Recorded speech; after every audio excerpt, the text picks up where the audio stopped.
அனைவருக்கும் இனிய மாலை வணக்கம். இது எம்என் டிவியின் கல்வி நிகழ்ச்சி.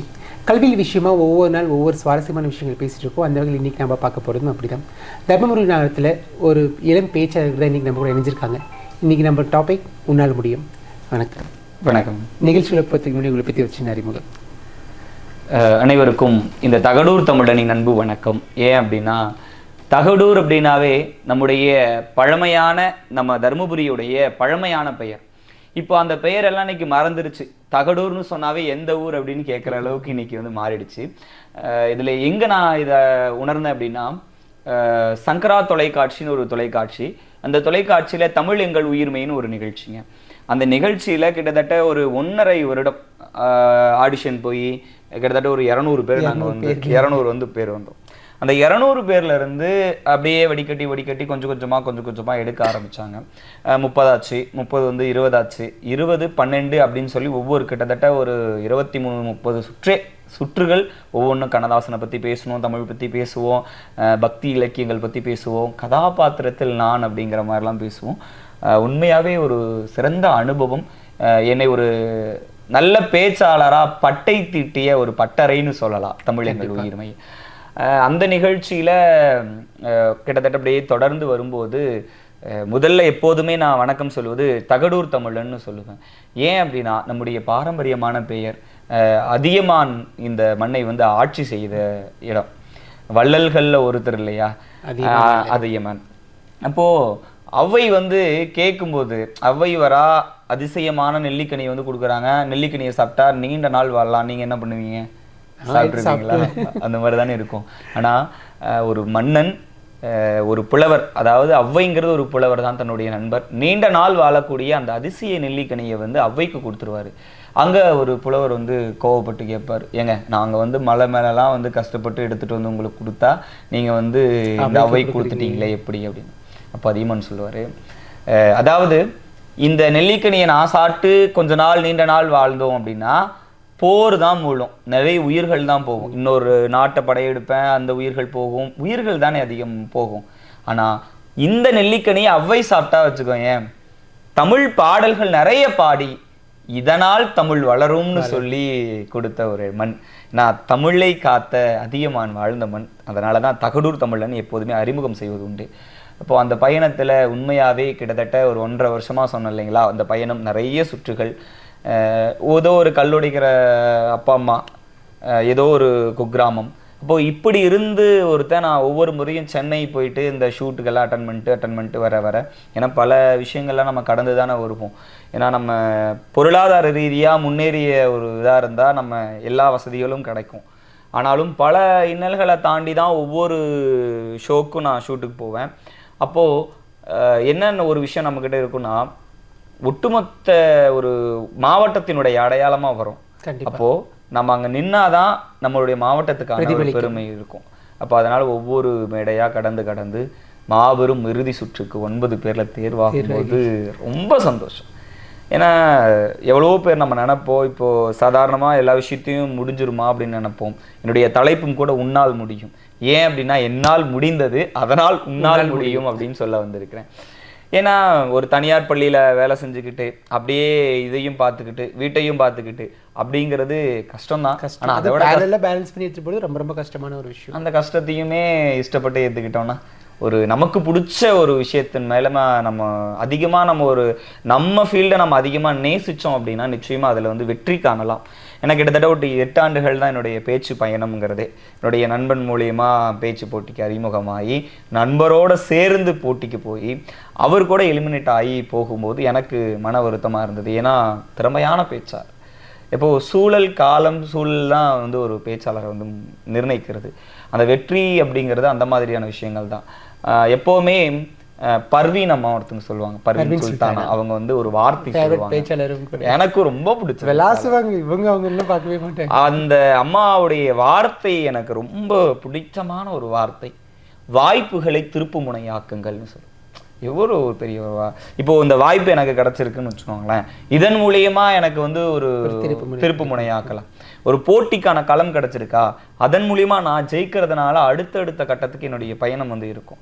அப்போ கிடைக்கக்கூடிய வாய்ப்புகளை நம்ம டேர்னிங் பாயிண்ட் இங்கிலீஷ்ல சொல்லுவோம் இல்லையா, அந்த திருப்பு முனையா மாத்துங்கன்னு சொன்னவங்க முன்னாடியே இறுதி சுற்றுல நின்று பேசினேன். நான் ரொம்ப நாள் ஆசை அவங்க முன்னாடி பேசணும், அவங்க பாராட்டுதல் வாங்கணும்ட்டு. அப்போ அவங்க வாயாலேயே தகடூர் தமிழன்னு சொல்லும்போது எனக்கு ரொம்ப சந்தோஷமா இருந்தது. உங்களுக்கு சந்தோஷன்றது தானே நம்ம ஊருக்கு ரொம்ப ரொம்ப பெருமையான ஒரு விஷயமா இருக்கும் இல்லையா? கண்டிப்பா 1.5 வருஷம் ஜர்னி இல்லைங்களா? கிட்டத்தட்ட 200 பேர்ல ஆரம்பிச்ச ஒரு பயணம் கிட்டத்தட்ட வந்து 9 பேர்ல முடிஞ்சது அப்படின்றது வந்து ரொம்ப பிரமிக்கக்கூடிய ஒரு விஷயம். ஏன்னா வந்து தமிழ் பேச்சு அப்படின்றது வந்து எல்லாருக்குள்ளேயுமே ஊறி போன ஒரு விஷயம். அதில் வந்து உங்களுடைய சக வயதினரும் இருப்பாங்க, உங்களுடைய மூத்த வயதினரும் இருப்பாங்க, உங்களுடைய இளைய வயதினரும் இருப்பாங்க. அவங்க கூட நீங்கள் பயணிக்கும் போது கண்டிப்பாக இந்த 200 பேர்கிட்டையுமே நீங்கள் ஒவ்வொரு விஷயம் நீங்கள் கற்றுக்கிட்டு வந்திருப்பீங்க. ஸோ அந்த 200 பேர்லேருந்து இறுதி சுற்று வரைக்கும் நீங்கள் வந்த அந்த பயணம், அந்த 200 பேர்கிட்ட நீங்கள் கற்றுக்கிட்ட ஒவ்வொரு விஷயம் ஏதாவது இருந்தால் சொல்லுங்கள். நிச்சயமா. என்னன்னா 200 பேரும் ஒவ்வொரு மாவட்டத்திற்கு சேர்ந்தவர்கள். ஏன்னா நம்ம ஒரே மாவட்டத்திலேருந்து போக கிடையாது. உண்மையாக நம்ம மாவட்டத்திலேருந்து 2 பேர் போயிருந்தோம். அப்போ அந்த 2 பேர் போகும்போது ஒவ்வொரு மாவட்டத்திற்கிட்ட இருந்து ஒவ்வொரு விஷயத்தை கற்றுக்கணும். ஏன்னா கன்னியாகுமரியிலேருந்து ஒருத்தங்க அவ்வளோ தூரம் வந்து பேசுகிறாங்க. அதுக்கான அந்த உழைப்பு, ஒரு விஷயம் நம்ம செய்யணும்னா அது முழு மனதோடு இறங்கி செய்யணும். இது செய்யலாமா வேணாமா அப்படின்னு செய்யலை. இன்னொரு விஷயம், ஒவ்வொருத்தருக்கிட்டையும் ஒவ்வொரு குவாலிட்டி பார்த்தேன் அவங்களுடைய. ஏன்னா நம்ம எப்போவுமே இவங்க நமக்கு போட்டியாளர் இல்லைன்னு நம்ம நினச்சிடவே கூடாது. சின்ன இவங்களாம் ஒரு போட்டியாளரான்னு நினைக்கிறவங்க தான் நல்லா வளர்ந்து வரக்கூடிய இடத்துல பிரமிச்சு பார்க்கக்கூடிய ஒரு சிலர்லாம் அப்படிதான் இருக்காங்க. இவங்களா அப்படின்னு சொல்லிட்டு நம்ம எஸ்டிமேட் பண்ணவே முடியாது. அப்படி பண்ணோம் அப்படின்னா அந்த இடத்துல நாம லேக் ஆகிடுவோம். ஆமாம். அதனால ஒவ்வொருத்தருக்கிட்டையும் ஒவ்வொரு விஷயத்தை கற்றுக்கிட்டேன். எப்படி பேசணுங்கிற விஷயத்தையும் கற்றுக்கிட்டேன். இன்னொன்று, எனக்கு அந்த இதில் இருக்கக்கூடிய டைரக்டர் நிறைய விஷயம் நான் வந்து டவுன் ஆகும்போது மன ரீதியாக என்னை வந்து தேத்தி விடுவார். இன்னொரு விஷயம், ஏன்னா நீங்களாம் வரணும் அப்படிங்கிற ஒரு விஷயம். ஏன்னா இப்போ நான் வந்து அந்த விஷயத்தில் நான் டைட்டில் வின் பண்ணேன். முதல் பரிசாக ஒரு 2 லட்சம் ரூபாய் தொகை. இப்போ 2 லட்சம்ங்கிறது எனக்கெல்லாம் பெரிய தொகை. அந்த 2 லட்சம் ரூபாய் அப்படிங்கிறத தாண்டி என்னுடைய ஏதோ ஒரு மூலையில் இருந்த அப்பா அம்மாவை அந்த இடத்துல ஒரு கூட்டிகிட்டு போயிட்டு அந்த சோபாவில் உட்கார வச்சு அவங்க முன்னாடி பேசி அவங்க கையாலேயே அந்த இறுதி பரிசு வாங்குறதுங்கிறது கோடி ரூபாய் கொடுத்தாலுங்க கிடைக்காது. ஏன்னா நம்ம என்ன சொல்கிறது, இத்தனை கால ஓட்டமும் இதற்காக தான் அப்படிங்கிற மாதிரி இருந்தது. உண்மையாகவே ரொம்ப சந்தோஷமான ஒரு விஷயம் ஜெயிச்சது அப்படிங்கிறது. அதன் மூலியமா நான் என்ன சொல்ல வரேன் அப்படின்னா, நிறைய பேர் வாய்ப்புகள் கிடைக்காம இருப்பாங்க. அதாவது வாய்ப்புகள் கிடைக்காம இருப்பாங்க, கிடைச்ச வாய்ப்பை பயன்படுத்த தெரியாமல் இருந்திருப்பாங்க, ஒரு முதல் முயற்சியில தோற்று போனவங்களும் இருப்பாங்க.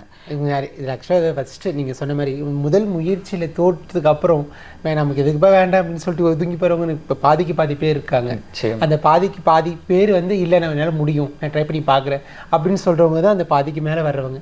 அந்த மாதிரி அந்த 200 பேர் நீங்கள் சொன்ன மாதிரி ஃபில்டர் மாதிரி அந்த 200 பேரில் வந்து இப்போது கடைசி நீங்கள் இந்த மாதிரி ஒவ்வொருத்தரும் ஒவ்வொரு ஸ்டேஜில் இல்லை நம்மளால முடியாது அப்படின்னு சொல்லிட்டு பேக் அடிக்கிறவங்க தான் நிறைய பேர் இருக்காங்க. ஆனால் விடாமுயற்சி மூலயமா நாம் வந்து போராடிட்டே இருந்தோம் அப்படின்னா கண்டிப்பாக ஜெயிக்க முடியும். இப்போ ஒரு வாசகம் ஒன்று படித்தேன். மூச்சு விடுபவன் எல்லாம் மனிதன் அல்ல, முயற்சி செய்பவனே மனிதன் அப்படிங்கிற ஒரு வார்த்தை. வாழ்க்கையில் வெற்றி பெறுவதற்கு முயற்சி தேவையில்லை, விடாமுயற்சி தான் தேவைன்னு சொல்லுவாங்க. அப்போது முயற்சி செஞ்சுட்டு நான் ஒரு 2 முறை முயற்சி பண்ணேன்ப்பா, 3 முறை முயற்சி பண்ணேன்ப்பா அப்படின்னு சொல்லி விட்டுட்டோம்னா நிச்சயமாக நம்மளால் ஜெயிக்க முடியாது. இப்போ என்னுடைய பயணம் கிட்டத்தட்ட ஒரு 8 வருடத்திற்கு முன்பு யோசிச்சு பாருங்களேன். இப்போ நம்ம சரளமாக பேசுகிறேன்னா இதுக்கு முன்னாடி எல்லாம் ஒரு மேடையை பார்த்தா பயந்து ஒளிஞ்சுக்கிட்ட நேரமும் இருக்குது, மேடையில் போய் பேசிட்டு அழுதுட்டு வந்த நேரமும் இருக்குதுங்க. இப்போது அந்த மேடையில் என்னுடைய முதல் மேடை, பல மேடைகளில் தோல்வி தான். நான் ஒரு மேடை 2 மேடை போயிட்டு நான் தோத்துட்டேனேன்னு இதுக்கு எதுக்கு யாருமே போகணும்னு நினச்சி நான் நின்றுட்டு இருந்தேன் அப்படின்னா நிச்சயமாக என்னால் இன்னைக்கு இந்த இடத்துக்கு வந்து நின்றுக்கவே முடியாது. எப்போவுமே என்ன ஒரு விஷயம், இப்போது சென்னையில் இருக்கக்கூடிய SRM பல்கலைக்கழகத்தில் என்னை வந்து சிறப்பு விருந்தினராக அழைச்சிருந்தாங்க. உலக தாய்மொழி நாளுக்கு தமிழ் பற்றி பேசின ஒரு விஷயம். உண்மையாகவே அந்த பல்கலைக்கழகத்தில் போட்டிக்கு போன நான் சிறப்பு விருந்தினராக அங்கே அங்கீகரிக்கப்படுவதற்கு தமிழ் தந்த கொடைதான். அந்த தமிழ் தந்த கொடையை நான் சரியாக பயன்படுத்திக்கணும்னு நினச்சி நான் ஓடிட்டு இருந்த ஓட்டம் தான். இப்போ நான் பெருசாக ஜெயிச்சிட்டேன்னு நான் சொல்லலை, இன்னும் ஓட வேண்டியது நிறைய இருக்கு. இப்பதான் ஆரம்ப புள்ளி. இப்பதான் நான் வந்து ஒரு அடி எடுத்து வச்சிருக்கேன். ஆனா அந்த ஒரு அடி எடுத்து வைக்கிறதுக்குள்ள பல அடிகள் விழுவோம் எழுவோம். விழுந்து கிடக்கிறது இல்லை வாழ்க்கை, விழும்போதெல்லாம் எழுவதுதான் வாழ்க்கை. இப்ப தோல்வி வந்து நம்மளை பார்த்து தோண்டு போயிடணுமா, ஏண்டா எப்போ போனாலும் வந்து இருக்கியா, என்ன அடிச்சாலும் தாங்குறானே மனுஷன், ரொம்ப நல்லா வேண்டான்ற மாதிரி ஒவ்வொரு தோல்விகள் பாடம் சொல்லும் குருவா மாத்தணும். கண்டிப்பா. இப்போ எதனால நம்ம தோத்தோன்ற ஒரு விஷயத்த நம்ம யோசிக்க ஆரம்பிச்சோம்னா அன்னைக்கு நம்முடைய வெற்றி வந்து நடக்கும். இன்னொரு விஷயம், இப்போ நமக்கு எல்லா வசதியும் இருக்கு, கை இருக்கு, கால் இருக்கு, பேசுவதற்கு வாய் இருக்குது, கண்கள் இருக்கு, காது இருக்குது, வாய்ப்புகளும் கிடைக்குது. அப்போ கை கால் இல்லாதவங்கலாம் இவ்வளோ பேர் சாதிச்சிருக்காங்க. இப்போ ஒரு பழமொழி சொல்றது உண்டு இல்லைங்க, முடவன் கொம்புத்தேனுக்கு ஆசைப்படக்கூடாதுன்னு சொல்லுவாங்கல்ல.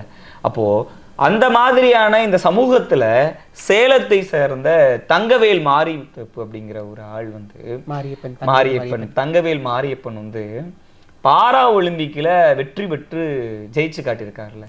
அப்போ ஊனம்ங்கிறது இந்த உடம்புக்கு தான், இந்த போராடக்கூடிய உள்ளத்துக்கு கிடையவே கிடையாதுங்கிறத உலகத்திற்கே சொன்ன ஒரு விஷயம். யாரும் பாராத மாரியப்பன் பாரா ஒலிம்பிக்கில் வெற்றி பெற்று உலகத்தையே திரும்பி பார்க்க வைத்தான்னு நான் பேசும்போது சொல்வதுண்டு. ஏன்னா எதுவுமே இல்லையே, நம்மகிட்ட எல்லா வாய்ப்புகளும் இருந்து எதுவுமே இல்லைன்னு நம்ம நினைக்க கூடாது. வெறுங்கை என்பது மூடத்தனம், உன் விரல்கள் 10 மூலதனம், கருங்கல் பாலையும் நொறுங்கி விழும், உன் கைகளில் பூமி சுழன்று வரும்னு தாராபாரதியுடைய வரிகள் இருக்கு இல்லையா. அப்ப என் கையில எதுவுமே இல்லைன்னு நினைக்காத, கையே இல்லாதவனும் இருக்கான், விரல்கள் 10 உனக்கு மூலதனமா இருக்கு அப்படின்னு சொல்லி அந்த மாதிரியான வாழ்க்கையில போராடணும். ஏன்னா அந்த மாதிரி ஒரு சிறு சிறு துணுக்குகள் தான் நம்மளுடைய வாழ்க்கைக்கு ஏற்ற ஒரு படிக்கல்லாவே இருக்கும். நிறைய தோல்விகள், நிறைய விமர்சனங்கள், தோல்விகளை தாண்டி ஒரு விஷயம் பார்த்தீங்கன்னா விமர்சனங்கள். அந்த விமர்சனங்கள் நேர்மறையாகவும் இருக்கும், இல்லை எதிர்மறையாகவும் இருக்கும். நீங்கள் கடந்து வந்த விமர்சனங்கள், அதாவது விமர்சனங்கள்லாம் நம்மளை வைராக்கியப்படுத்துங்க. உண்மையான அந்த வார்த்தை வந்து எப்படின்னா, விமர்சனங்கள் நம்ம மீது போடக்கூடிய அந்த விமர்சனங்களை முட்களா மாற்றுவதும் பூக்களா மாற்றுவதும் நம்ம கையில இருக்கு. இப்போ இவெல்லாம் என்னடா பேசுற போறான் அப்படின்னு நினைச்ச ஒரு இடம், இவெல்லாம் ஜெயிச்சிருக்கானேன்னு நினைச்ச இடம், நம்ம ஜெயிச்சு நிக்கணும். இப்போ பர்வீன் நம்ம சொல்றதுதான், இப்போ நம்ம சாகணும்னு நினைக்கிறவங்க முன்னாடி செத்துறாத, வாழ்ந்துரு அப்படின்னு சொல்லுவாங்க இல்லையா. நம்மளை வந்து இவெல்லாம் முன்னேறக்கூடாதுன்னு நினைக்கிறவன் மத்தியில நீ முன்னேறணும் அப்படிங்கிறது நம்ம ஒவ்வொருத்தரும். ஏன்னா நம்ம கடந்து வரும்போது எல்லா பாதைகளும் பூக்களை விரிச்சு வச்சு நடந்து போற பாதைகள் கிடையாது, முட்கள் இருக்கும். அதுல வந்து கண்ணாடி சில்லுகள் மீது கூட நம்ம குழி தோண்டி வச்சிருப்பாங்கல்ல, குழி தோண்டி வச்சாலும் அந்த பள்ளத்துல விழுந்தும் எழுந்தும் போகணும். இப்ப விழுந்துட்டா மூடிடுவாங்க இந்த சமூகம், அதுதான் தயாரா இருக்காங்க நிறைய பேர். அப்போ உன்னை வந்து தள்ளி விடுவதற்கு எத்தனையோ பேர் இருக்கலாம், ஆனால் தூக்கி விடுவதற்கு ஒரு கை இருக்கும் நிச்சயமா. அது நம்பிக்கைன்னு சொல்லலாம், நண்பர்களின் கையின்னு சொல்லலாம். உண்மையாவே நான் வந்து இன்னைக்கு வந்து நிக்கிறதுக்கு காரணம் என்னுடைய நண்பனின் கை தான். ஏன்னா அவன் ஒரு பேச்சாளர், இன்னைக்கு அவன் வெற்றி பெறலனாலும் அவன் நிச்சயமா ஒரு இடத்துல இன்னைக்கு அவனுக்கான அங்கீகாரம்ங்கிறது கிடைக்குது. இப்போ அவரோட தூண்டுதலால தான் வந்து நான் ஒவ்வொரு முறையும் ஒவ்வொரு பேச்சு போட்டிக்கும் போகும்போதும் சொல்வது உண்டு. ஏன்னா எப்போதுமே என்னுடைய வெற்றிக்கு காரணம் அவன் தான் சொல்வதும் உண்டு. ஏன்னா சந்தோஷ்குமார்னு சொல்லி கிருஷ்ணகிரி மாவட்டம், தமிழ்ல சொன்னா கிருஷ்ணகிரின்னு சொல்லுவோம். அப்போ ஒரு இளங்கலை படிப்பு படிக்கும் போதுதான் நண்பரானாரு. அவர் பேச்சாளர், அவருடைய பேச்சை ரசிச்சு நான் அப்படி உட்காந்து பார்த்துட்டு இருந்தேன். அப்படி கிடையாதுங்க, ஏன்னா நீங்களும் நிறைய ஷோஸ் பண்ணியிருக்கீங்க, நிறைய விஷயம் பண்ணிருக்கீங்க. ஒரு பேச்சாளர் கத்துக்கிட்ட ஒரு விஷயம் தான் நிச்சயமே. ஏன்னா நமக்கு வாழ்க்கை பல பாடங்களை சொல்லி கொடுக்கும். அந்த போகும்போது நிறைய பாடங்களை கத்துட்டு போகலாம். இப்போ சாதிச்சவங்களாம் நிறைய பேர் நீங்க எடுத்து பாருங்களேன். அருணிமா சிம்ஹான்னு சொல்லி, அவங்க கால் உடைப்பட்ட இடத்துல இருந்து ட்ரெயின்ல தள்ளி விட்டு உடைப்படும். அந்த கால் இருந்த மலை ஏற முடியுமா? கால் இல்லாம நீங்க ஏற முடியுமா? முடியாது இல்ல. ஆனா ஒரு காலே இல்லாம அருணிமா சிம்ஹா வந்து எவரெஸ்ட் சிகரத்து மேல ஏறி இந்திய தேசிய கொடியை நெட்டுட்டு சொன்னாங்க. இப்படி உட்கார்ந்து சொல்ற விஷயம் தான். கால்களை தட்டி தட்டி சொன்னான், மலை ஏறுவதற்கு 2 கால்கள் வேண்டும் என்கிற அவசியம் இல்லை, கிடையாது, அவசியமே கிடையாது. நம்மக்கிட்ட நம்பிக்கைன்னு ஒரு விஷயம் இருந்தா, வைராக்கியம்னு ஒன்று இருந்தா, இவெல்லாம் என்னையா பண்ண போறான்னு நினைக்கும் போது நம்ம பண்ணி நிற்கணும். அப்போதான் நம்மளால ஒரு வெற்றி இருக்கும். இப்போது நான் சாதாரணமாக சொல்கிறேனே, இப்போ தமிழில் பேசுகிறேன்னு வச்சுக்கோங்க, வணக்கம் பேசும்போது ஒரு வணக்கம் சொல்கிறேனே, இது வந்து படித்தவங்களுக்கு நல்லா பிரமிப்பாக இருக்கும். இல்லை தெரியாதவங்களுக்கு என்னடா லூஸ் மாதிரி பேசிட்டு இருக்காங்க, இது விமர்சனம், உண்மையான விமர்சனம். இப்போ முத்து கடல் பதித்து 3 நெறிவளத்து கட்டு கலை மிகுந்த தாயகமே, கத்தும் கடல் மீது கலங்களில் விளையாடும் காவலன் தென் பாண்டியன் மண்டலமே, நதியில் விளையாடி மடியில் தழுந்தோடிய தமிழ் தாயின் தலைமகன் கூத்தன் இருந்தான், குரலரசன் இங்கிருந்தான், வார்த்தை தமிழுக்கு வித்திட்ட தமிழ்வேந்தன் கம்பன் இருந்தான், வயதான தமிழ் பாட்டி எவை இருந்தால், புலிச்சோழ நாடடைந்த புகழேந்தி நக்கீரன் நன்னாக நப்பசலை ஓங்குரு சாத்தான் உன் சாத்தான் சிலம்பெடுத்த தக்கோடு என காவலர்கள் மூவருமே காத்து நின்ற வாளுக்கு காவலனா நம்பி பாட்டெடுத்து அவன் தம்பி இத்துணை பேர் அத்துணை பேரும் மொத்தமாய் திரண்டு யாப்பில்லா பாடலனும் யா சொல்லும் கவிதையனும் மா பலா போல் இன்னி மடியிலே வாங்கி கொண்டு காப்பில்லா தமிழர் நெஞ்சில் காலமெல்லாம் வாழும் முப்பிழா முத்தமிழால் இந்த அவையை வணங்குகிறேன். இப்போ இவ்வளோ விஷயம் சொல்லும் போது தமிழினுடைய சிறப்பு இவ்வளோ இருக்கு. அப்ப இதை சொல்லும் போது கற்றறிந்தோர் இருக்கக்கூடிய அந்த மேடையில நமக்கு சிறப்பு. இதுவே என் ஊர்ல நினைச்சு பாருங்களேன், தமிழின் சிறப்போ இல்லை பெருசா இந்த இலக்கிய நடையோ, இப்போ பேச்சுக்கே 2-3 நடைகள் இருக்கு. இலக்கிய நடை இருக்குது, பட்டிமன்ற நடை இருக்கிறது, சாதாரணமான பேச்சு வழக்கு இருக்குது. பெரும்பான்மை பேச்சு வழக்கு தான் போய் சேரும், இலக்கிய நடைகள் சேராது. இலக்கிய நடைகள்லாம் வந்து கம்மன் மேடைகள், இலக்கிய மேடைகள்லாம் செயல்படுகிறது. இப்போ இந்த மாதிரி நான் பேசிட்டு இருக்கும்போது லூசுன்னு நினைச்சானுங்க எங்கள் ஊர். உண்மைதான், உண்மையான ஒரு விஷயம். என்னடா வந்து வளரிட்டு இருக்கான், கூப்பிட்டெல்லாம் வச்சு கலாய்ச்சிட்டுருவானுங்க. அப்போது அந்த அவன் கலாய்க்கிறானேன்னு நான் அன்னைக்கு விட்டுருந்தேன் அப்படின்னா இன்னைக்கு அவன் கூப்பிட்டு என்னை பாராட்டுறான். என்னுடைய வெற்றியை இன்னைக்கு எல்லாருமே இன்னைக்கு வந்து அவ்வளோ கொண்டாடினாங்க. என் ஊரே காத்துக்கிட்டு இருந்தது. உண்மையாகவே அந்த இறுதி சுற்று நேரலையில் கோயம்புத்தூரில் நடந்துச்சு. அந்த இரவு 1 மணி வரைக்குமே காத்திருந்து பார்த்தவர்கள்லாம் எத்தனையோ பேர். ஒருத்தருடைய வெற்றிங்கிறது இப்போ நீங்கள் ஜெயிக்கிறீங்கன்னா ஏன் வெற்றியாக பார்க்குறேன் அப்படின்னா அதுதான் நம்ம சம்பாதிச்சு வைத்த உறவுகளுடைய விஷயம். இப்போ காசு பணம்ங்கிறது நிலை இல்லாத பொருளுங்க. இப்போ நிலையானவை நிலை இல்லாதவைன்னு சொல்லுவோம். அந்த மாதிரி நண்பர்கள் கிடைக்கிறது ரொம்ப ரொம்ப முக்கியமான விஷயமா. அவங்க ஆஷிகா அக்கான்னு ஒரு அக்கா, எங்களது அன்பு குடும்பம்னு சொல்லுவாங்க. அந்த மாதிரி 3-4 பேர் இருப்போம். ஆஷிகா, சந்தோஷ், தங்கமுத்து, இவங்க தான் எல்லாருமே பேச்சாளர். இப்போ நான் ஜெயிக்கணும்னா உனக்கு சொல்லிக் கொடுக்க வேண்டிய அவசியம் இல்லைல்ல.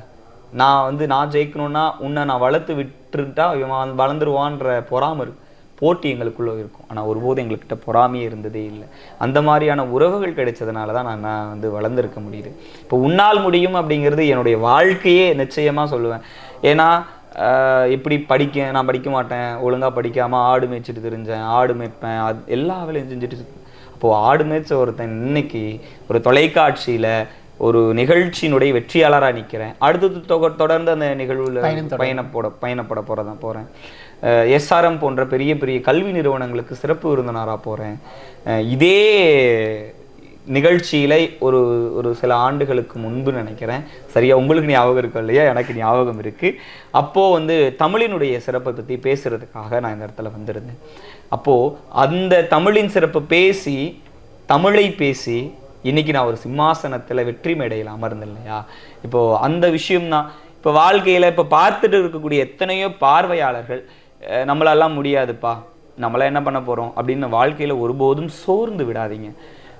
தோல்விகளை பாடம் சொல்லும் குருவாக மாற்றுங்கள். தோல்விகளை ஏன் தோத்தேன் அப்படின்னு சொல்லி ஆராய்ந்து பாருங்க. இப்போ படிக்கிறேன், இப்போ 12ஆம் வகுப்பு மாணவர்களுக்கு, 11ஆம் வகுப்பு மாணவர்களுக்கு, 10ஆம் வகுப்பு மாணவர்களுக்கு தேர்வு நடந்துட்டு இருக்கு. இப்போ எத்தனையோ மாணவர்கள் கூட நீங்க பார்த்துட்டு இருக்கலாம். இப்போ இந்த நேரத்தை விட்டுட்டா நீ மீண்டும் உன்னை நிரூபிப்பதற்கு வாய்ப்புகள் கிடையாது. இப்போ நீ ஒரு மாணவன் பார்க்குற அப்படின்னா உன்னால ஒரு 400 மார்க் எடுக்கணும்னா இன்னொரு 60 மார்க் சேர்த்து எடு. 460 மார்க் நீ சேர்த்து எடுத்தேன்னு வச்சுக்கோங்க, உங்க பெத்தவங்க என்ன நினைப்பாங்க, என் புள்ள 460 மார்க் எடுத்திருக்கான்னு சொல்லுவாங்கல்ல. அப்போ நீ பெற்றவர்களுக்கு எப்ப பேர் சேர்த்த முடியும்னா இந்த நேரத்துல நீ உழைத்தால், நிச்சயமா உழைத்தா சாதிக்க முடியும்.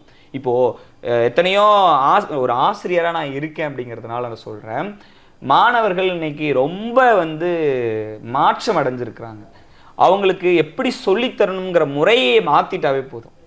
அடிச்சு தான் சொல்லித்தரணுன்றதில்ல, அன்பா சொல்லி தந்தாவே இன்னைக்கு இருக்கக்கூடிய மாணவர்களுக்கு புரியும். இப்போ எத்தனையோ மாணவர்கள் நீங்க பார்த்துட்டு இருப்பீங்க, இன்னும் கொஞ்ச நாள் உழைச்சி 1 மணி நேரம் அந்த தூக்கத்தை தூங்கிக்கலாம், தள்ளி போட்டு உழைங்க. நிச்சயமா உங்களால வந்து நல்ல ஒரு மதிப்பெண் வந்து கொடுக்க முடியும். உங்க பள்ளிக்கும் உங்கள் ஊருக்கும் உங்கள் பெற்றோருக்கும் அந்த பெருமை சேர்த்து கொடுக்கறதுக்கான வாய்ப்புகள் உங்க கையில இருக்குது இன்னைக்கு. ஏன்னா ஒரு மதிப்பெண்ணால கட் ஆஃப் விட்டு போனவங்க எத்தனையோ பேர். அப்ப அந்த ஒரு மதிப்பெண் கொஞ்சம் இந்த 1 மணி நேரத்துல படிச்சு நீ எடுத்தீங்கன்னா மாறலாம் இல்லை. ஒவ்வொரு மதிப்பெண்ணும் உன் வாழ்க்கையை தீர்மானிக்கும். நீ நினச்சது படிக்கணும் அப்படின்னா இப்போ கொஞ்சம் உன்னுடைய தூக்கத்தை கொஞ்சம் தள்ளி வச்சுட்டு முடியும் அப்படின்னு முயற்சி செஞ்சு பாரு, உன்னால் சாதிக்க முடியும். ஒரு ஒரு நடந்த ஒரு சம்பவம் நீண்ட நாளுக்கு முன்பு. கண்ணு தெரியாத அப்பாவுடைய பொண்ணு. அந்த பொண்ணு நல்ல படிப்பா, அரசு பள்ளியில் தான் படித்தா. என்ன பண்ணா, படிச்சுட்டு இருந்துட்டு 10ஆம் வகுப்பு பொது தேர்வு கிட்டத்தட்ட மாவட்டத்திலே முதல் மதிப்பெண்ணா அவள் எடுத்த போது, அப்போது பேட்டி எடுக்கிறதுக்காக வந்து கேட்டுறாங்க அந்த பாப்பா கிட்ட, மா நீங்கள் முதல் மதிப்பெண் எடுத்திருக்கீங்க, உங்களுக்கான ஊக்கம் என்ன, இப்படி நீங்கள் வந்து எதுக்காக நீங்கள் இவ்வளோ கஷ்டப்பட்டு படிச்சீங்கன்னு சொன்னேன். அப்போ அந்த பொண்ணு சொன்ன வார்த்தை, நிச்சயமா எங்கள் அப்பாவுக்கு 2 கண்ணு தெரியாது, 2 கண்ணு தெரியாத எங்கள் அப்பாவை உலகத்தில் இருக்கக்கூடிய 2000 கண்ணுக்கு மேலே எவ்வளோ கண்கள் இருக்கும், அந்த கண்கள் எல்லாம் எங்கள் அப்பாவை திரும்பி பார்க்கணுங்கிறதுக்காக நான் படித்தேன். ஏன்னா நியூஸில் வரும்போது அவங்க அப்பாவை பார்ப்பாங்கல்ல, அதை அடையாளப்படுத்துறதுக்காக நான் படித்தேன் அப்படின்னு சொல்லி ஒரு பொண்ணு சொன்னான்னா, நிச்சயமாக எத்தனையோ மாணவர்கள் குடும்ப சூழல் இருக்கலாம், நமக்கு வந்து சூழ்நிலை எந்த மாதிரி வேணாலும் இருக்கலாம், சூழ்நிலைகளை கையாளக்கூடிய அந்த திறம் உங்ககிட்ட இருந்துச்சுன்னா நிச்சயமாக உங்களாலையும் சாதிக்க முடியும். அதான் உன்னால் முடியும்னு இந்த நேரத்தில் ஒரு மாணவர்களுக்கான ஒரு மோட்டிவேஷனாகவும் இது இருக்கும். கண்டிப்பாக. ஏன்னா இப்போ 10th + 2 எக்ஸாம்ஸ்லாம் போயிட்டுருக்கு. கண்டிப்பாக அது எல்லாருக்குமே உபயோகப்படும். சரி, அது தாண்டி ஒரு விஷயம், நீங்கள் பேசிக்காக ஃபிசிக்ஸ் டீச்சர் இல்லையா? தமிழ் பற்று கிட்டத்தட்ட 8 ஆண்டுகளாக அதில் பயணிச்சுட்டு இருக்கீங்க. பட் இருந்தாலும் ஃபிசிக்ஸ் நீங்கள் படித்த ஒரு கேட்டகரி, பட் அதை விட்டுட்டு நீங்கள் தமிழ் ஆசிரியராக பண்ணிட்டு இருக்கீங்க. அந்த அளவுக்கு ஏன் தமிழ் பற்று? இந்த டவுட் ஆக்சுவலாக ஃபர்ஸ்ட் வந்து இந்த கொஸ்டின். மொழி இப்போ ஒன்றும் இல்லைங்க. இப்போது நீங்கள் என்ன இப்போ வேலை செஞ்சுட்டு இருக்கீங்க? ப்ரைவேட் கம்பெனியில் ஒரு கம்பெனியில் ஒர்க் பண்ணிட்டு இருக்கீங்க. இப்போ நீங்கள் வந்து ஆங்கராக ஒர்க் பண்ணுறீங்கல்ல, ஒன்றும்ல. இப்போது நமக்கு பிடிச்சதுன்னு ஒன்று இருக்குல்ல. எனக்கு வந்து இயற்பியல் எனக்கு பிடிக்கும். நிச்சயமாக ஃபிசிக்ஸ் அப்படிங்கிறது எனக்கு வந்து பிடிச்ச ஒரு சப்ஜெக்ட், அதனால தான் படித்தேன். அதையும் நான் விடமாட்டேன். ஆனால் தமிழ் இன்னும் கொஞ்சம் பிடிக்கும். ஏன்னா இப்போ இருக்கக்கூடிய மாணவர்களுக்கு உண்மையாகவே பேப்பர்லாம் திருத்தும் போது கதறாங்க. வாழ்க்கைன்னு எழுதுறதுக்கு வழக்கைன்னு எழுதுறாங்க, மேகம்னு எழுதுறதுக்கு கால் போட்டுறான், ஒண்ணுமே இல்லை. இந்த மாதிரியான மொழியில ஒரு எழுத்து நீங்க மாற்றினா கூட அதோடைய பொருள் மாறி போயிடும். இன்னைக்கு இருக்கக்கூடிய தலைமுறைக்கு தமிழே தெரியாது. இப்போ ஹிந்தியை கூட ஏத்துக்கிறான், தமிழ் அந்நிய மொழி மாதிரியே பார்க்குறான். அந்த மாதிரி சூழல் இருக்கும்போது நம்மளால் எந்த அளவுக்கு முடியுமோ அந்த விஷயத்தை செலுத்தணும். ஏன் அப்படின்னா, ஒரு மொழி அப்படிங்கிறது நம்மை கருத்துக்களை பரிமாறிக்கொள்ளக்கூடிய கருவி மட்டும் கிடையாது. நம்ம தமிழர்கள் என்கிற அடையாளத்தை சொல்லக்கூடியது தான் நம்ம மொழி. உணர்வோட கலந்த மொழி. இப்போது நீங்கள் இப்போ வெளியே போகிறீங்க, வெளி ஸ்டேட்டுக்கு போகிறீங்க, ஏன்னா தமிழன் தானே சொல்லுவீங்க. அப்போ தமிழன் அப்படிங்கிற அடையாளம் நமக்கு வேணும்னா தமிழ் அப்படிங்கிறது எல்லாரும் பாதுகாக்கக்கூடிய ஒரு விஷயமா தான் இருக்கணும். ஏன்னா மொழி போரில் எத்தனையோ பேர் தம்முடைய உயிரை கொடுத்து கூட காப்பாற்றிருக்காங்க. கிட்டத்தட்ட மொழி போர்லலாம் தாளமுத்து, நடராசன், இன்னைக்கு அவங்களுக்கான அந்த அங்கீகாரம் வந்து கிடச்சிருக்கு. ஆனால் தாளமுத்து, நடராசனுங்கிறவங்க 2 பேருமே தன்னுடைய உயிரையே இந்த மொழிக்காக கொடுத்தவங்க. அப்போ அந்த மொழியை காப்பாற்றக்கூடிய கடமை இருக்குல்ல, நம்ம உயிரை கொடுக்க வேணாம், நம்ம கிட்ட இருக்கக்கூடிய விஷயத்த மற்றவங்களுக்கு சொல்லி கொடுக்கலாமேங்கிற ஒரு விஷயத்துக்காக தான் மொழிப்போர் தியாகிகள் தினம் கூட நம்ம பண்ணிட்டு இருக்கோம். ஏன்னா எந்த மொழிக்குமே கிடையாதுங்க உண்மையாவே Tamil. I don't speak in Tamil அப்படின்னு சொல்லுவோம்ல, அது பெருமையை நினைக்கிறோம். எனக்கு தமிழ் தெரியாது என்பதை பெருமையா நினைக்கிற தலைமுறைக்கு இன்னைக்கு வந்துட்டோம். தள்ளப்பட்டுட்டாங்க அப்படிங்கிற ஒரு விஷயம் இருக்கு. ஆனா அதுலேயுமே தமிழ் மீது ஆர்வம் கொண்ட மாணவர்களும் இருக்காங்க உங்களை மாதிரி. அந்த மாதிரியான விஷயங்கள் தமிழ் மீது பற்று கொண்டு தமிழை பேசினா போதும். ஏன்னா நாவல் வாழாத மொழி நாட்டில் வாழாது. அப்போது மொழி அது சிதைந்து விடக்கூடாதுங்கிறதுக்காக எனக்கு பிடிச்ச ஒரு பாடமாக எடுத்துட்டு இருக்கேன். சூப்பர். கண்டிப்பாக தமிழ் நம்ம உணர்வோடு கலந்த ஒரு விஷயம்ன்ற மாதிரி பேச்சு அது ரொம்ப முக்கியமான ஒரு விஷயம். பேச்சு நீங்கள் சொன்ன மாதிரி தமிழ் வந்து ரொம்ப அபாயகரமான ஒரு மொழி. ஒரு கால் போடலன்னா, ஒரு ரா போடலன்னா முடிஞ்சு போச்சு, அர்த்தமே. மரத்துக்கு மரம்னா வீரம், அந்த ரா லகரமே இருக்குதுங்க இன்னைக்கு பெரும்பாலும். ரொம்ப டேஞ்சரஸான. இப்போ பெரும்பான்மையான பேச்சாளருக்கு வருதுங்க, ஆனா ஒரு சிலருக்கு இந்த ழா வராது. சிறப்பு லகரம் ழா. எனக்கு இந்த லா குறில் லா மேல இந்த அன்னத்தினுடைய நாக்குல தொடரும் லா ழா ழா ழா. அப்போ அந்த லகரம் மாத்தனாவே பொருள் மாறி போயிடும். எங்க ஒலி சத்தம், ஒளி அப்படின்னா வெளிச்சம், ஒளி அப்படின்னா ஒளிச்சு கட்டுறது. அப்போ 3 விஷயம் இருக்குல்ல. அப்போ ஒரு சொல் மாத்தினால் கூட பொருள் மாறிடும். ஸோ அந்த மாதிரி பேச்சாளருக்கு பேச்சு எந்தளவுக்கு ரொம்ப முக்கியம், அதில் அந்த உச்சரிப்பு ரொம்ப ரொம்ப முக்கியமான ஒரு விஷயம். அந்த ஏற்றத்தாழ்வு, அந்த இச்சு, அந்த இக்கு, இதெல்லாம் ரொம்ப ரொம்ப முக்கியமான ஒரு விஷயம் இல்லைங்களா? ஸோ பேச்சாளருக்கு இந்த பேச்சு எந்தளவுக்கு ரொம்ப முக்கியம் நினைக்கிறீங்க?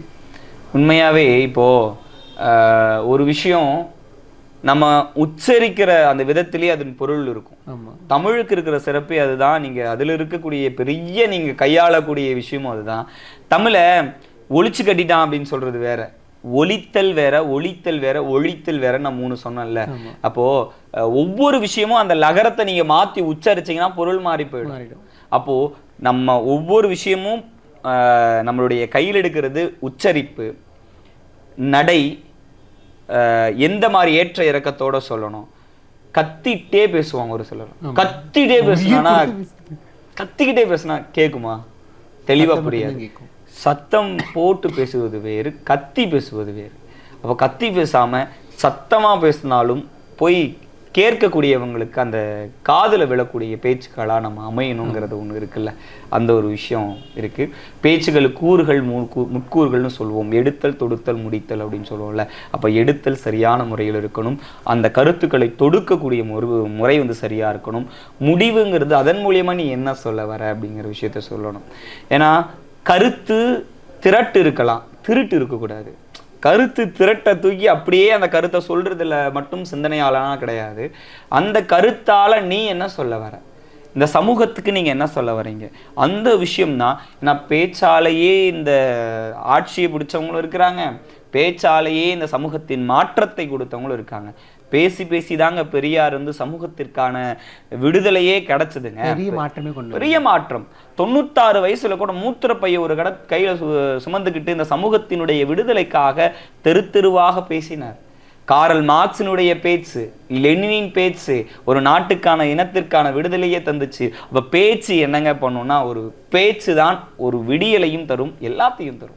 இப்போ மோட்டிவேஷனா ஒரு வார்த்தையை நம்ம சொல்றோம்னா அந்த வார்த்தை போய் அவன் மனசுக்குள்ள உட்கார்ந்துச்சுன்னா அந்த வார்த்தை நம்ம வாழ்க்கையில போராடுவதற்கு நிச்சயமா அது ஒரு எப்படி சொல்றோம் தூண்டுகோலா இருக்கும். ஒரு இயந்திரத்தின் எரிபொருள்னு சொல்லுவோம்ல, நம்ம வெற்றிக்கான இயந்திரத்தின் எரிபொருளாக நம்முடைய அந்த வார்த்தைகளை செதுக்கணும். என்னுடைய வெற்றிக்கு காரணம் நான் இன்னும் வெற்றி ஓரளவு ஜெயிச்சிருக்கேன், ஆனா இதுதான் ஆரம்ப புள்ளி, இன்னும் ஓட வேண்டியது எவ்வளவோ இருக்கு. அப்போ அந்த வார்த்தை வாய்ப்புகளை திருப்பு முனையாக்குங்கள். இப்போ நம்ம கிடைக்கக்கூடிய வாய்ப்புகளை நம்மளுடைய வாழ்க்கையில மாற்றக்கூடிய திருப்பு முனையா மாத்தி வாழ்க்கையில ஓடணும். கண்டிப்பா முக்கியமான ஒரு விஷயம். பர்வீன் சுல்தான் நம்ம சொன்ன மாதிரி தான், உங்களுடைய வாய்ப்புகளை திருப்பு முனையாக மாற்றுங்கள். நீங்க சொல்ற இப்போ வரைக்குமே நீங்க கிட்டத்தட்ட 4-5 டைம் சொல்லிட்டீங்க. அதுதான் உங்களோட தாரக மந்திரமாவே இருக்கு அப்படின்னு சொல்லலாம். எப்பவுமே நம்ம வெற்றிக்கான தாரக மந்திரம்னே வச்சுப்போமே. உன்னால முடியும், உன்னால் முடியும். அந்த விஷயத்துக்கான விஷயம் ரொம்ப முக்கியமான ஒரு விஷயம். ஸோ கிட்ட ஒரு வெற்றி, நம்ம ஒரு இலக்கு நம்ம போயிட்டு இருக்கோம் அப்படின்னு தாண்டி அந்த இலக்கை நம்ம டார்கெட் முடிச்சதுக்கு அப்புறம் அப்பாடா அப்படின்னு சொல்லிட்டு நம்ம உட்காரவே முடியாது. ஏன்னா நம்ம அந்த ஒரு வெற்றி தான் நம்மளோட வாழ்க்கையை தீர்மானிக்குது, நம்மளோட பயணத்தையும் மேற்கொண்டு வைக்குது. ஏன்னா உங்களுடைய ஃபர்ஸ்ட் டார்கெட் அந்த ஒரு காம்படிஷனில் வின் பண்ணணும் அப்படின்ட்டு தான். வின் பண்ணதுக்கு அப்புறம் தான் நம்ம இன்னும் ஓட வேண்டிய தூரம் நிறையவே இருக்குது அப்படின்னு ரியலைஸ் பண்ணீங்க இல்லையா? ஸோ அதை பற்றி சொல்லுங்கள். இப்போது நம்ம எப்போதுமே இந்த வாழ்க்கை அப்படிங்கிறது புதிய புதிய அனுபவம். இப்போ நான் வெற்றியாளர் அப்படின்னு உட்காரன்னா, வெற்றியாளர்னு நான் இந்த ஒரு போட்டிக்கு போக தயாரிப்பு இல்லாமல் நான் ஜெயிச்சிருவேங்கிற நம்பிக்கையில் போயிட்டேன் அப்படின்னா முடியாது இல்லை. ஒவ்வொரு நாளும் நம்மை நாம் புதுப்பித்து கொள்ள வேண்டும். நம்மளை நாம புதுப்பிச்சுக்கிட்டு நம்மளை நாம கற்றுக்கிட்டே நிறைய விஷயம் தெரிஞ்சுக்கிட்டே இருந்தால் தான் வாழ்க்கையில் ஓட முடியும். ஒரு வெற்றியை பார்த்த உடனே அப்பாடான்னு உட்காந்தோன்னு வச்சுக்கோங்களேன், அந்த வெற்றி நிலையில்லாதது. வெற்றி என்பது நிலையே கிடையாது. அது அடுத்த நிமிஷம் தோல்வியாக மாறும். அடுத்த நிமிஷம் இன்னும் கொஞ்ச நாளில் போனால் இப்போ தங்கமுத்துங்கிற பல பேச்சாளர்களுக்கு தெரியும். ஆனால் இன்னும் கொஞ்ச நாள் என்னுடைய பயணத்தில் இந்த வெற்றியே போதும்னு நான் உட்காந்துட்டேன் அப்படின்னா என்னால் முடியாதுல்ல. இன்னும் இப்போதான் அடி எடுத்திருக்கேன், இன்னும் ஓடக்கூடிய தூரம் நிறைய இருக்கு. இன்னொரு விஷயம், இந்த வெற்றியாளருங்கிறத தாண்டி ஜெயிச்சதுக்கு அப்புறமா ரொம்ப கேர்ஃபுல்லா ஓடணும். எல்லா விஷயத்திலையும் பார்த்து செய்யணும்.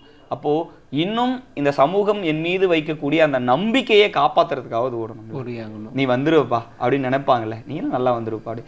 அப்போ மற்றவர்களின் நம்பிக்கையை காப்பாத்துறதுக்காகவும் ஓடணும், நம்மளுடைய நம்பிக்கைக்காகவும் ஓடணும், நம்மளுடைய வளர்ச்சிக்காகவும் இனிமேல் ஓடக்கூடிய பாதைகள் நிறைய இருக்குது. அப்போது வாழ்க்கையில் நிறைய பேர் இப்போது பிஸ்னஸில் இன்வெஸ்ட்மெண்ட் பண்ணியிருக்கலாம், இல்லை ஸ்போர்ட்ஸில் வந்து ட்ரை பண்ணலாம், இல்லைனா போட்டித் தேர்வுகளுக்கு நிறைய பேர் இன்னைக்கு உண்மையாகவே இன்னைக்கு நிறைய இளைஞர்கள் வந்து அரசு போட்டித் தேர்வுக்கு வந்து தயாராகிட்டே இருக்காங்க, பயணிச்சுட்டு இருக்கிறாங்க. ஒரு தேர்வில் தோல்வி அடைஞ்சிட்டாங்க, 2 தேர்வில் தோல்வி அடைஞ்சிட்டாங்க, 3வது தேர்வும் தோல்வி அடைஞ்சிட்டோன்னு சொல்லி வேற ஏதாவது வேலைக்கு போயிட்டு இவ்வளோ காலம் படிச்சதையும் நீங்கள் ஒருபோதும் வீணாக்கிடாதீங்க. வந்தாச்சு, ஒரு 3/4 கடல் கடந்தாச்சு, இன்னும் கொஞ்சம் தான் இருக்கு அப்படிங்கிறது. கண்டிப்பா நிறைய விஷயங்கள் பேசிட்டு இருந்தோம். இப்போ உங்களை மாதிரி நிறைய தலைமுறைகளுக்கும் சரி, இப்போ இருக்கிற இளைய தலைமுறைகள் நிறைய பேர் வந்து தமிழ் பேச்சுக்காக வந்துட்டு இருக்காங்க. ஸோ அவங்களுக்காக நீங்கள் கொடுக்குற டேக் ஹோம் அட்வைஸ் அப்படின்னு நீங்கள் சொல்லுவீங்க? உண்மையாகவே தமிழ் பேச்சு அப்படிங்கிறத தாண்டி நம்ம எந்த துறையை எடுத்துக்கிட்டாலும் சரி, இப்போ தமிழ் பேச்சில் நிறைய இடத்துல நமக்கு தோல்விகள் இருக்கும், பல இடங்களில் நம்ம நிராகரிக்கப்படுவோம். எல்லாத்தையும் கடந்து தூக்கி போட்டுருங்க.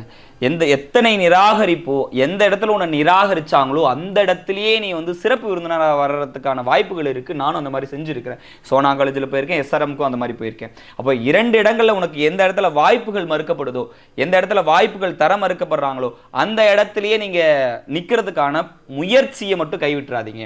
அதே மாதிரி நான் சொல்லிட்டு வந்த எல்லா விஷயத்திலையும் இருந்து சொல்றேன், இன்னைக்கு இருக்கக்கூடிய பெரும்பான்மையான சமூகம் மன உளைச்சலுக்கு உள்ளாகாதீங்க. போட்டித் தேர்வில் எழுதணுமா, படிங்க, தொடர்ந்து படிங்க. அடுத்தது ஒரு பிஸ்னஸ்ல சக்சஸ் ஆகணுமா, தொடர்ந்து அந்த விஷயத்துல நம்ம எந்த இடத்துல தப்பு நடந்ததுன்னு பார்த்து அதை சரி பண்ணுங்க. இந்த உலகம் இப்படித்தான் அப்படின்னு சொல்லிட்டே தான் இருக்கும். இந்த உலகத்தின் வாயை மூடுறதுக்கெல்லாம் வந்து முடியவே முடியாது. ஆனால் உங்கள் வெற்றி வந்து அந்த உலகத்தின் வாயை எல்லாத்தையும் மூடிடும். உங்களை வசைப்பாடியவர்கள் எல்லாம் உங்கள் புகழ் பாட வைப்பதற்கான ஒரு தாரக மந்திரம் தான் உன்னால் முடியும். அந்த உன்னால் முடியுங்கிறது நீ நினைச்சு போராடு. உன்னுடைய போராட்டத்துல எப்போதுமே எனக்குன்னு மட்டும் நீ ஓடுன அப்படின்னா சீக்கிரம் விழுந்துருவோம். நமக்குன்னு ஓட ஆரம்பிங்க, நம்மளோட சேர்ந்தவங்களையும் சேர்த்து கூட்டிட்டு போக ஆரம்பிங்க. நிச்சயமா உங்களால வந்து ஜெயிக்க முடியும். உன்னால் முடியும். நன்றி. ரொம்ப ரொம்ப நன்றி நிகழ்ச்சிக்கு வந்ததுக்கு.